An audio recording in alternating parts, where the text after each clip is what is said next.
Welcome back to the Marketing for Tax Professionals podcast. My name is Emily. And my name is Jesse. Sorry, I cut you off there. Okay. I'm really excited because Colombia won yesterday. We're in the final. First time since 2001 because we won it in 2001.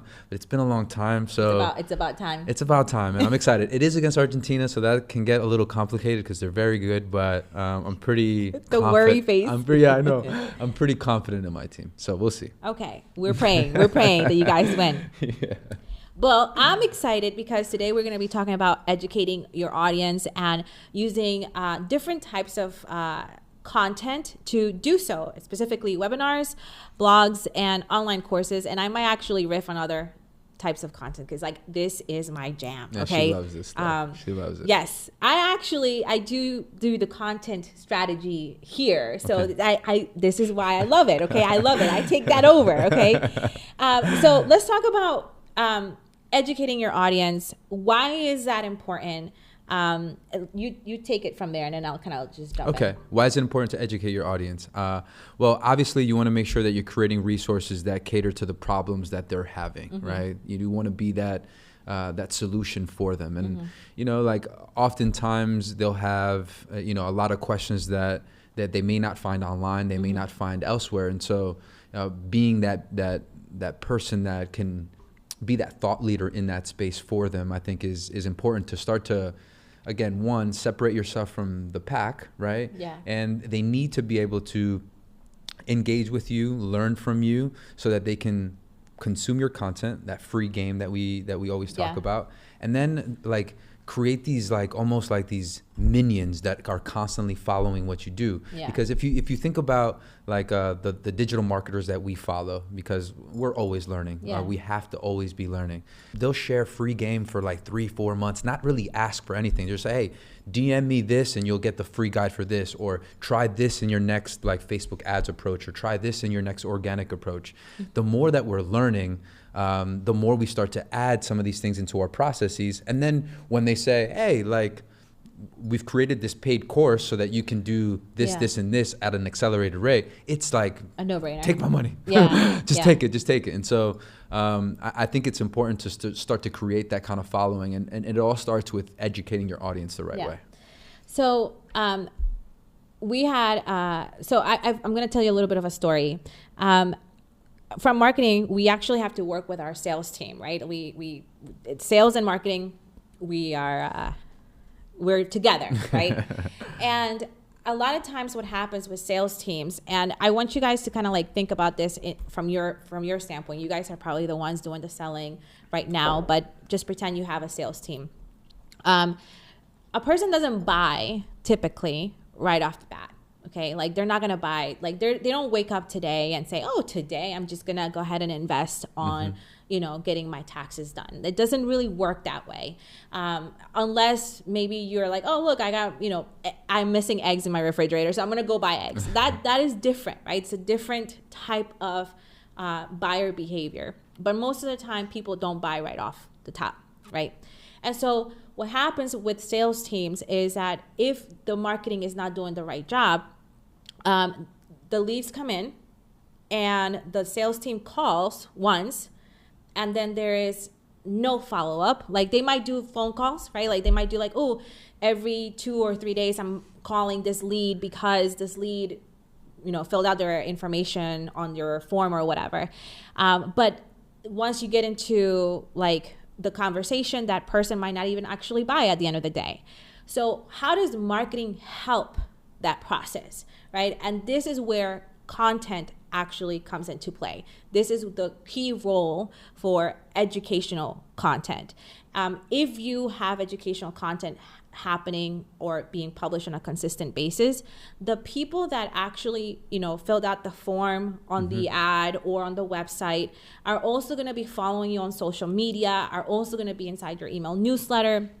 They're going to be all over the place. And so a good content strategy analyzes all the different places where these people are actually consuming content and is ensuring that our brand, our content, what we have to say is top of mind. So that when the sales team or the salesperson or you as the business owner is actually in conversation with that prospect already has a bunch of information that is going to basically make them more ready to buy. But if you don't have that content, if you don't have that educational piece, it's going to be harder for you to make the sale, because there is no like, and trust factor, and there is no relevant point of reference. There's no point of reference for this particular prospect to be like, okay, I trust them. They are obviously thought leaders or experts in the thing. And it's just a matter of me.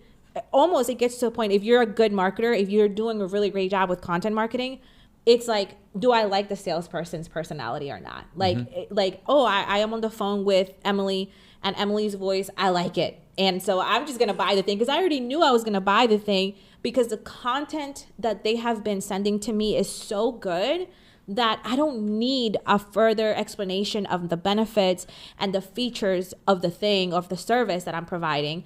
I just need to talk to someone. Yeah. And that is really what educating or educational content should be all about, right? So when you start thinking about like, what should I post to educate my audience, the goal is to ease that buyer situation, like that workflow, right? That experience. So anything to say about that? I think to that, I think your brain is always going to try to protect you, right? And it's going to say like, is this worth it? Is it not? Yeah. Right? And so if you're consuming this amount of content and you're sharing this much value and you're seeing it, you're seeing it happen in your business, when you get to the point where you're asked that question, like, hey, or a sales guy is going to ask, or if you just hear the voice, it's personable, like your mind starts to like, I already wanted to say yes. I just needed to hear her personality. Exactly. I needed to hear this. I needed to hear that, or what she said here. Like your mind starts to attach itself or justify the reason for the purchase. Yes. But I think it's great that you said that, because you're building that whole avatar up. You're building everything up. Yeah. You're giving so much value up front. I mean, it's just a lot easier on the and on the back end. It's important from a content strategy perspective to really outline the ecosystem that you are going to be building, right? So for small businesses, I don't recommend going to the all of the different channels. Like pick one or two and just stick there and just kind of create the foundations of your ecosystem and start really getting good at it. And then once you start creating educational pieces, again, you'll see that your sales process becomes easier and easier. People are going to be like, oh my gosh, like you're doing a great job at marketing, or I saw you on social media, or my mom told me about you and she, whatever, like I really want to work with you. And then I saw you on social media and I just remembered that I needed to do my taxes. And that is how you know that your content is working. Yep. Now, specifically with webinars, blogs, and online courses, these three formats have different purposes, right? And they all work together to do the same thing, which is actually ease the buyer process, like, the process of the buyer actually making the decision to say yes, but they all work in a different manner. So with webinars, you want to take it away with webinars? Yeah, with webinars or demos or workshops, you want to make sure you can have a good topic that's I would say controversial. One that I've noticed that I see, just to kind of get the feel for it. People getting motivated to at least listen or hear what you have to say.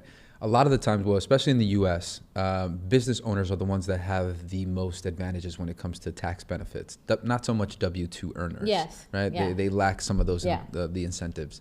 And so I saw a couple of tax pros include a tax demo for W-2 earners, like tax tips for W-2 earners or strategies. I forget the headline. It was really attractive for whatever reason. I can't remember it. But for me, I was just like, oh, interesting. I'm curious about what this all looks like. And it attracted me to that, to at least learn about that, or what does this person have to say versus, because some of that information isn't that accessible, especially if they've been doing it for so long. And then when you're doing these demos, you want to be able to, again, share as much value. Now, there's going to be certain objectives at the end of each demo. Yeah. Right. One of those objectives is going to be, to get booked appointments or to sell something or, make sure that you can do that. Now, with some of these booked appointments, some of the things that I've seen work really well, at least some of the things that we've done, is let's just say you're doing something for W-2 earners or for, let's say, bookkeeping or something like that, is make sure that you can create some urgency there where you're saying like, hey, like I get really busy because I'm a niche expert for this bookkeeping business. I'm only able to take 25 new clients. Like if you're really interested about, you know, working with me or doing these things, go ahead and book the appointment or something like that. So you're driving some of that traffic for that. And you're having that scarcity element to it. Absolutely. So if you're doing some of these, like these free demos, at least for the registration process so that they can sign up, to make sure that they do come, you can go ahead and say like, well, here's going to be this free demo. There's not going to be a replay available. So kind of hit the FOMO factor. And then also on the back end, also say like, hey, and if we do decide to go ahead and give this to you as a replay, it's going to be paid. Yeah. Right. Yeah. And so now people are like, shoot, I got to go. Like I got to at least check it out. What do they have to say? Yeah. So it's a key component of, again, like to make sure that they are actually showing up for the demo. Because sometimes they sign up for the demo and they don't show up. Like that's a way to make sure that they're showing up. Also bonuses. Like if you can come up with bonuses or like a raffle, like, you know, the first 10 people to show up get a gift card or something like that. Yeah. But that's a good driver to make sure that either people they book appointments or they actually attend some of these demos by adding some of these like sales components to it to ensure that happens. Yeah.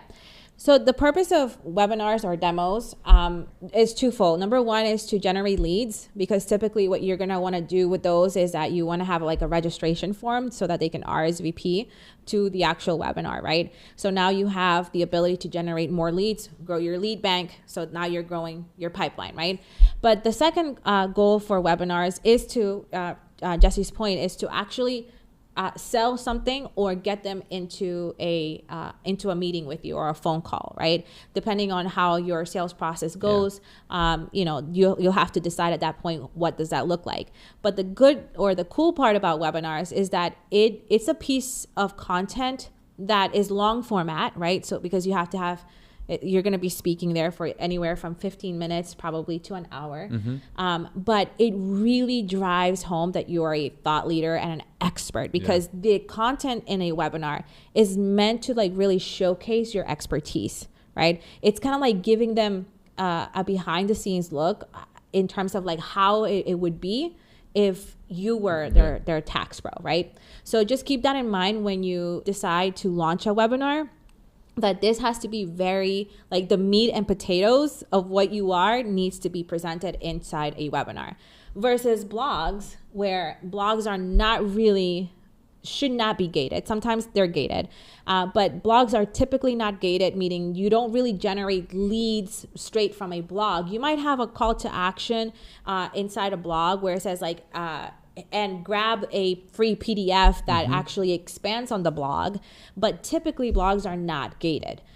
So it's more of like an SEO situation where you are optimizing your SEO, trying to generate more traffic off of the blog post. And also it does build thought leadership if you write your blogs the correct way, right? So make sure that it's SEO optimized, that you are providing tons of value that may feel like I had to pay for this, like I should have paid for this information, but it's actually on a blog, so that people can keep coming back to your website. If you have Facebook pixels installed on your website and people are coming back to your website because they have really valuable resources on the blogs, now you're able to generate or create campaigns where you can retarget on Facebook ads as well, right? So like these are things that you want to kind of start setting up and like in your website, okay? Like the Facebook pixel, so that if you are, you know, driving people into your blog posts, they are being identified and pinpointed by Facebook, so that later down the line, if you are ready to run Facebook ads, Facebook already has kind of an idea of the users that are coming into your website as well.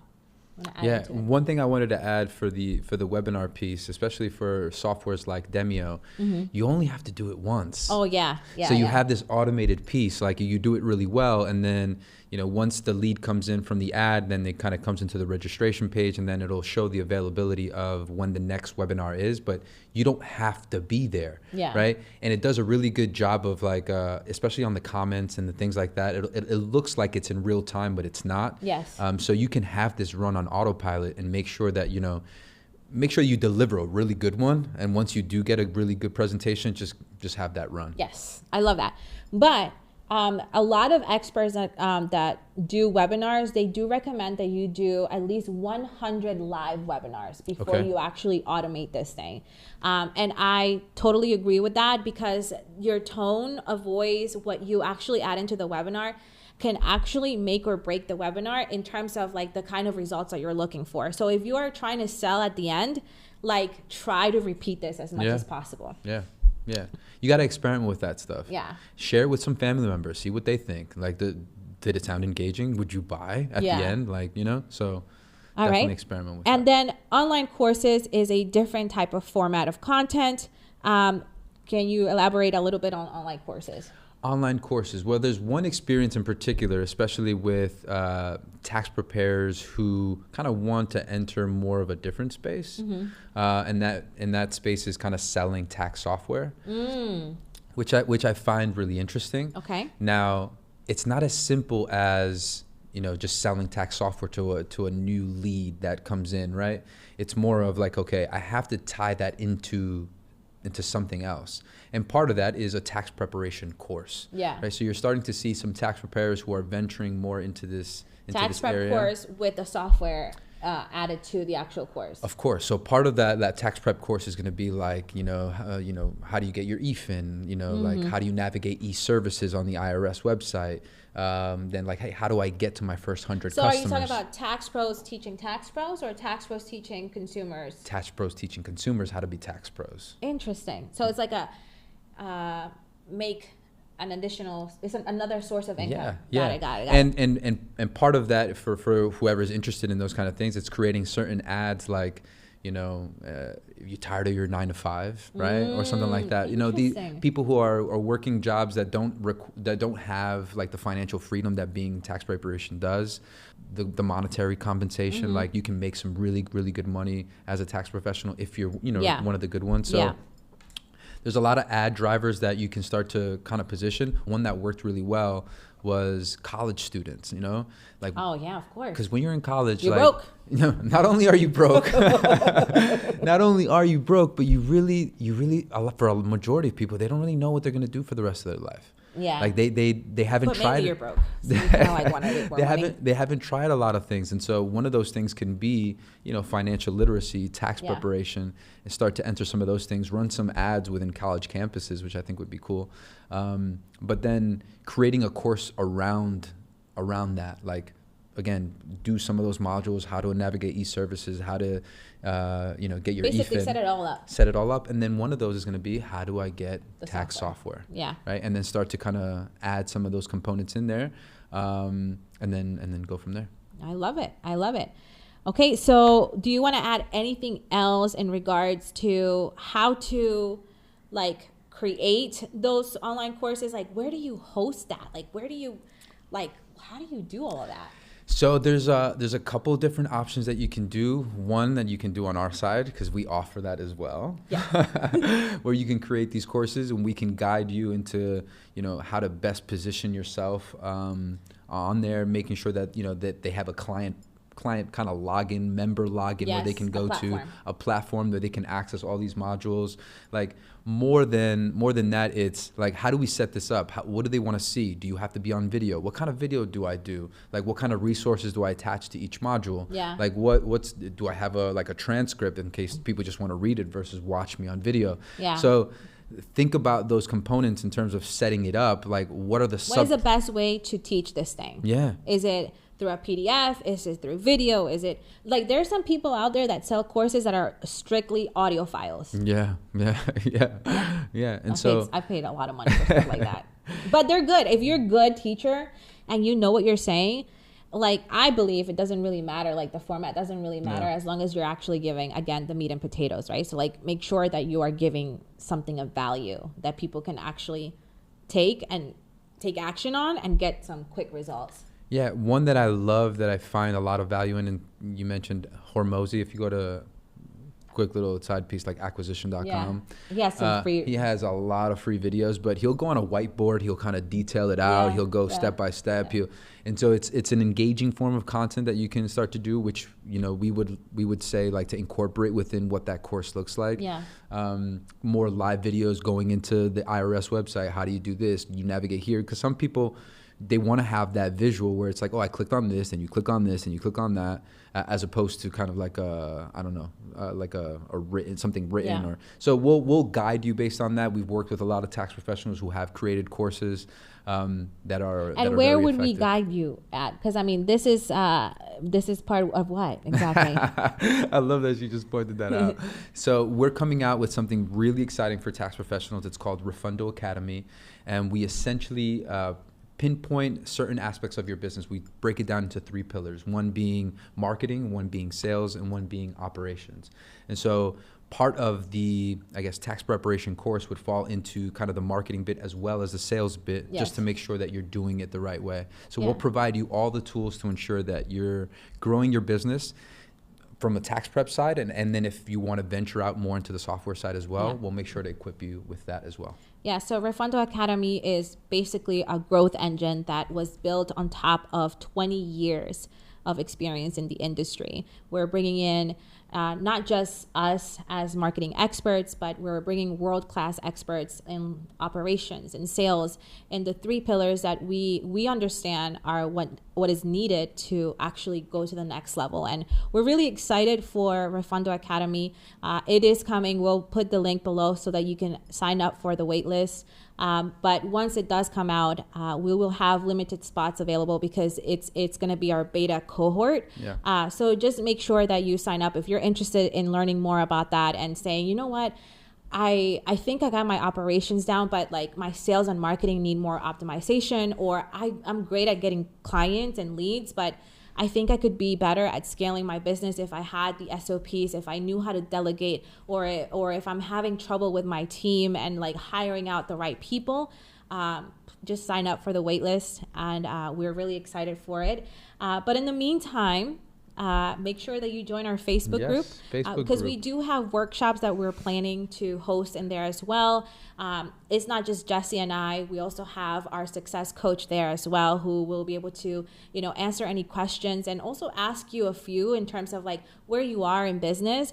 And then we can present to you some really cool solutions to, you know, solve anything that might be keeping you up at night. Refundo has an inventory, a shelf full of products, both from the banking side, marketing, cybersecurity, and we talk about all of these solutions inside our Facebook group. We'll also be having more conversations around cybersecurity in this YouTube channel. The Marketing for Tax Professionals podcast is one segment of the YouTube channel, and we're really excited for the launch of our entire YouTube strategy. So make sure you hit the subscribe button, comment down below, and give us, you know, information or give us some inside feedback in terms of like how we're doing inside this podcast. What would you like to learn from us as well? And we reply. I take a look at these comments. I am all over the place. Okay, she's always in there. So make sure that you reply, because I will reply back. And that is it. We'll see you on the next one. Thank you, guys. Bye.